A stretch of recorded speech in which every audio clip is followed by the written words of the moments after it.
buenas y bienvenida al canal. En esta ocasión el vídeo va a versar sobre, digamos, la evolución de los chasis en Fórmula 1. Entiéndase por chasis lo que la FIA denomina en su normativa célula de supervivencia, Survival Cell. Así que voy a hacer un breve resumen de la historia de cómo ha ido evolucionando el diseño de los chasis en Fórmula 1. Y luego ya me centraré en la última gran evolución. Centraremos un poquito más el vídeo en esa última gran evolución de los chasis. Y creo que será bastante interesante repasar para saber realmente cómo hemos llegado a los estándares tan altos de seguridad y de rigidez de los chasis actuales. Y nada, sin más dilación y sin más preámbulos, pues dentro vídeo. Los actuales chasis monocasco usados en la Fórmula 1 son el resultado de una evolución constante en materia de diseño y fabricación por parte de ingenieros y mecánicos implicados en el diseño y construcción de chasis. Para entender bien cómo se ha conseguido el altísimo estándar de rigidez y resistencia de los monocascos actuales, es necesario hacer un viaje por la historia de la Fórmula 1 para que así se pueda observar mejor cómo se ha llegado hasta aquí. Comenzando por la década de los 50 del siglo pasado, en los inicios de la Fórmula 1, todos los chasis eran del tipo tubular, como el que ves en la imagen. En aquellos chasis se diseñaban y se fabricaban usando tubos de acero soldados entre sí para que formaran un entramado rígido que fuera capaz de soportar las torsiones a las que se le iba a someter y también diera algo de protección al piloto. Sin embargo, en este aspecto la protección seguía siendo precaria debido a las elevadas velocidades que ya se empezaban a conseguir. No en vano los vehículos superaban con creces los 300 y los 350 caballos de potencia. Así que ya en los años 60, de la mano de la Lotus de Colin Chapman, llegó la primera gran innovación tecnológica. Concretamente corría el año 1962 cuando Lotus presenta, ya mediada la temporada, su famoso Lotus 25. Este monoplaza marcaría un punto de inflexión en el diseño y construcción de los chasis en la Fórmula 1. La gran innovación vino de la introducción del chasis monocasco por primera vez en la Fórmula 1, aunque ya era conocido anteriormente en la industria automovilística. Esto hizo que el 25 fuera un auto mucho más ligero que sus competidores, pero con una rigidez torsional superior, por lo que su manejo y comportamiento eran mejores que los de la competencia. Y no conseguiría imponerse del todo en aquellos años por culpa de las fallas de fiabilidad de su mecánica, pero el resto de fabricantes copiarían la idea del 25 a lo largo de los años 60 hasta prácticamente incorporarlo todo hasta el año 1970. Por cierto, si quieres saber más sobre el Lotus 25 y sobre la introducción del monocasco en Fórmula 1 y la historia también de la intrahistoria, ¿no?, detrás de todo esto, puedes clicar en la tarjeta que te pongo arriba a la derecha. Ya durante la década de los años 70 se implementaron nuevas mejoras, sobre todo persiguiendo la seguridad, ¿no?, y los coches empezaron a sufrir una metamorfosis que los hizo más largos y más anchos. También los motores eran más potentes. Un detalle importante fue el alargamiento de los morros y la colocación de un panel por delante de los pedales para la protección del piloto. Eso sí, en base seguían siendo chasis monocasco en aluminio, paneles y tubos de aluminio al igual que los de la década anterior. Las velocidades que se alcanzaban ya en estos años 70, que eran enormes, comparables a las de hoy día, elevaron el nivel de riesgo bastante, ya de por sí alto, lo elevaron todavía más. Así que la segunda gran revolución vino ya a principios de los años 80. Una evolución además que aún perdura en el diseño de los chasis de Fórmula 1, al igual que en monocasco. Por eso considero que las dos grandes evoluciones que ha habido en diseños de chasis ha sido la introducción del monocasco y sobre todo esta que te voy a comentar ahora. Por cierto, esta vino de la mano de la McLaren de Ron Dennis. Digo de Ron Dennis porque Ron Dennis estaba recién puesto al frente de la compañía McLaren. En el año 1981 se presenta el McLaren MP4-1 y es el primer monoplaza realizado con Dennis como jefe de la compañía. y además sería a la postre el último gran avance que se daría en materia de chasis, que sirvió para aumentar los niveles de seguridad de los monoplazas hasta cotas nunca vistas anteriormente. Pero un poquito de historia que siempre nos sitúa mejor en cómo se llegó. Hay que retrotraerse a finales del año 1979, cuando John Barnard, el jefe de proyecto del MP41, comenzó a esbozar lo que sería un chasis revolucionario por el material usado en su construcción. Todo vino después de una visita a la planta de Rolls-Royce y ver cómo usaban un material denominado fibra de carbono, más bien composite, para especificar bien, y usaban esa fibra de carbono en la construcción de los motores para la sujeción y para darle rigidez y ligereza a lo que es la carcasa que sujeta el motor. Entonces pensó que ese material, si se podía usar para esos menesteres, se podría implementar en un diseño específico para la Fórmula 1, para construir un chasis de Fórmula 1 y conseguir esa ligereza y rigidez al mismo tiempo. Las ventajas, por supuesto, estaban clarísimas. Como te acabo de decir, era la reducción de peso considerable en comparación con uno de aluminio. No en vano, la densidad de la fibra de carbono suele rondar entre 1,7 y 1,9 gramos por centímetro cúbico, frente a los 2,7 gramos por centímetro cúbico del aluminio, que aunque es ligero, no lo es tanto como la fibra de carbono. Y luego, otra ventaja de la fibra de carbono: su rigidez y resistencia a la tracción es superior a la del acero a igualdad de grosor. Entonces, estamos ante un material más ligero que el aluminio, pero muchísimo más resistente que el aluminio y comparable al acero. Sin embargo, el acero pesa 7,85 gramos por centímetro cúbico, por lo tanto, la ventaja está muy clara. Eso sí, la dificultad en su manipulación y los tiempos para la construcción son mayores que en el caso de chasis metálicos de aluminio o de acero, pero repito que esas ventajas principales anulaban todo lo demás, todas las desventajas siguientes. Llegados a este punto, durante el año 1980, Barnard le planteó la idea a Ron Dennis y, lo más importante, le convenció para llevar adelante el proyecto. Entonces aquí entra un tercer nombre en juego, que es el del ingeniero Steve Nichols.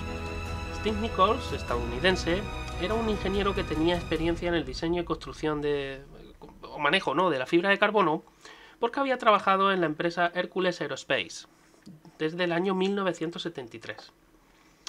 Nichols les recomienda a Dennis y a Barnard contactar con Hercules Aerospace para que les fabrique el chasis, para que les fabrique el material y les mande el chasis.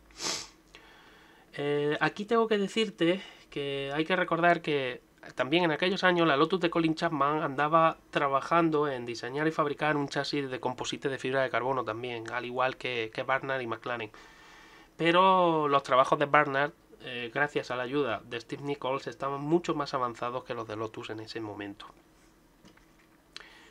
Así que, dicho y hecho, Hercules Aerospace construiría el chasis con los primeros requerimientos que le fueron enviados. Cuando el chasis estuvo de vuelta a la sede de McLaren, comprobaron que había que aligerarlo y había que estrecharlo. Aligerarlo porque la rigidez que se había obtenido era altísima y estaban muy contentos con eso, pero el chasis todavía pesaba demasiado y se podía recortar y aligerar. Y estrecharlo porque todavía en el año 81 estaba permitido el uso del efecto suelo. Así que había que aprovechar e intentar estrecharlo lo más posible para poder usar ese efecto suelo. Después de las correcciones, ya hechas las correcciones, el chasis ya estuvo listo y se convirtió de facto en el primer chasis monocasco en composite de fibra de carbono, en PRFC. Este chasis constaba de 5 grandes piezas, frente a las alrededor de 50 que necesitaba uno de aluminio convencional, entre tubos y chapas. Así que otra gran ventaja era precisamente la sencillez de construcción, aunque eso sí, había que manejarlo con mucho más cuidado a la hora de ensamblarlo. Las formas curvas, que seguramente te preguntarás por qué estos chasis eran totalmente planos, las formas curvas tardarían aún bastante en aparecer. Esto era debido a que en aquella época, en los años 80, se usaban moldes macho, y lo que es lo mismo, es decir, el molde sirve de superficie para colocar el material encima de esa superficie y que el material copie la forma de la superficie. Era una manera más fácil de extraer el material una vez que ya estuviera cocido y de hecho eso es lo que hizo que tuvieran esas formas tan específicas los Fórmula 1 de los años 80 y principios de los 90, esas formas tan puntiagudas.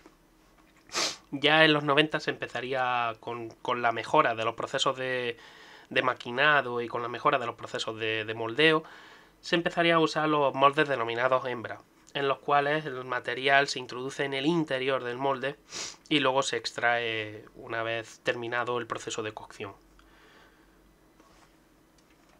Actualmente los chasis de Fórmula 1 se construyen en panel composite de fibra de carbono con núcleo de panel de aluminio en forma de nido de abeja. ¿Esto qué quiere decir? Bueno, pues es un panel sándwich el cual tiene un núcleo de un aluminio específico en forma de nido de abeja, que es como una plancha de aluminio del grosor que se especifique y que se necesite. Y a ese aluminio se le coloca por encima y por debajo un panel de fibra de carbono, de composite, de PRFC, de plástico reforzado con fibra de carbono. El grosor, repito, que varía según la zona donde se coloque el panel, puede ir desde unos pocos milímetros hasta unos cuantos centímetros, si es necesario para protección del piloto, porque además la FIA exige que unas pruebas anti-intrusión, aparte de los crash tests que se realizan, y tiene que demostrar el chasis que es capaz de ofrecer la suficiente protección al piloto, incluso en impactos enormes. Bien, para fabricar este PRFC, lo más importante es la base que se utilice en la fabricación del composite. Para eso se necesita una fibra de carbono que usa como precursor el poliacrilonitilo, comúnmente PAN, PAN. El PAN es una resina polimérica semicristalina y es la que otorga la extraordinaria rigidez a esa fibra de carbono que se usa para la construcción de los chasis. Se usa como precursor o como matriz, también se puede decir.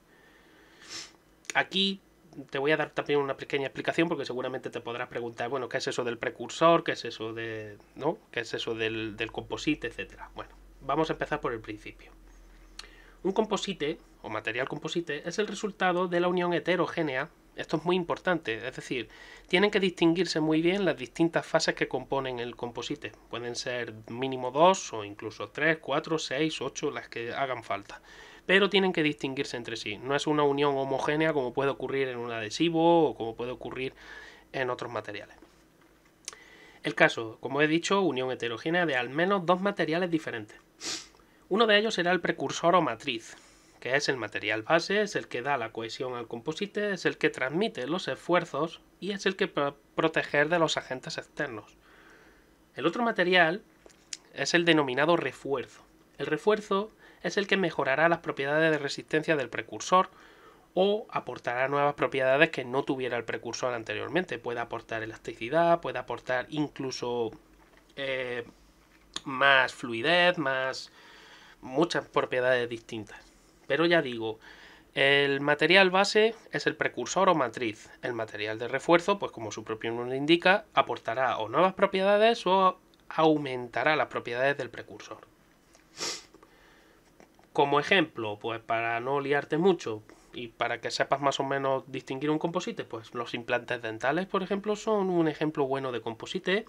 El hormigón armado, en el cual se distinguen muy bien las distintas fases. Está el acero que se utiliza para reforzar, están las arenas, la grava, agua, etc. Los paneles sándwich usados en construcción y también en los paneles de refrigeración, esos paneles sándwich con espuma con espuma de poliuretano, etcétera, etcétera. Volviendo al PRFC, al plástico reforzado con fibra de carbono, este composite se usa como panelado del núcleo de aluminio, es decir, es el que tapa el sándwich. El aluminio se usa para aumentar propiedades como resistencia a la torsión. El aluminio es muy bueno trabajando a la torsión. Sin embargo, los paneles de PRFC otorgan la resiliencia necesaria. Resiliencia, en este caso, se aplicaría como capacidad de absorción de impactos. y además también aumentaría la resistencia a la tracción del mismo elemento. Esta unión hace que el chasis de un Fórmula 1, la llamada célula de supervivencia, como te dije al principio del vídeo, la Survival Cell, sea casi un búnker para el piloto. Es cierto que se han ido implementando mejoras desde que se presentó el MP4.1, de hecho mejoras que han ido aumentando muchísimo los estándares de seguridad de la Fórmula 1. Pero la base sigue siendo la misma que entonces, es decir, el mismo se usa, digamos que en base es PRFC junto con aluminio. La importancia radica, en este caso, en la excelente relación entre la ligereza y resistencia que ofrece. Y eso no hay ningún otro tipo de chasis que pueda ofrecer esa misma relación. Y bueno, pues hasta aquí este vídeo con un pequeño repaso a la historia de los chasis de la Fórmula 1 y una pequeña explicación sobre composites usados en la fabricación del chasis. Si quieres que haga un vídeo exclusivamente sobre composites, explicando qué son y en qué consisten, porque hay muchos tipos y la verdad es que es un tema bastante interesante, no dudes en dejármelo escrito en comentarios o por mis redes sociales. Por lo demás, pues que no te olvides de darle un buen like si te gustó el vídeo, que te suscribas al canal si aún no lo estás y que actives la campanita pues para estar al tanto de todas las novedades del mismo. Por lo demás, pues ya me despido hasta el próximo vídeo y no olvides, ya te digo, suscribirte, la campanita, todas esas cositas que se necesitan. Y nada, muchísimas gracias por tu visita y nos vemos en el próximo vídeo. ¡Chao!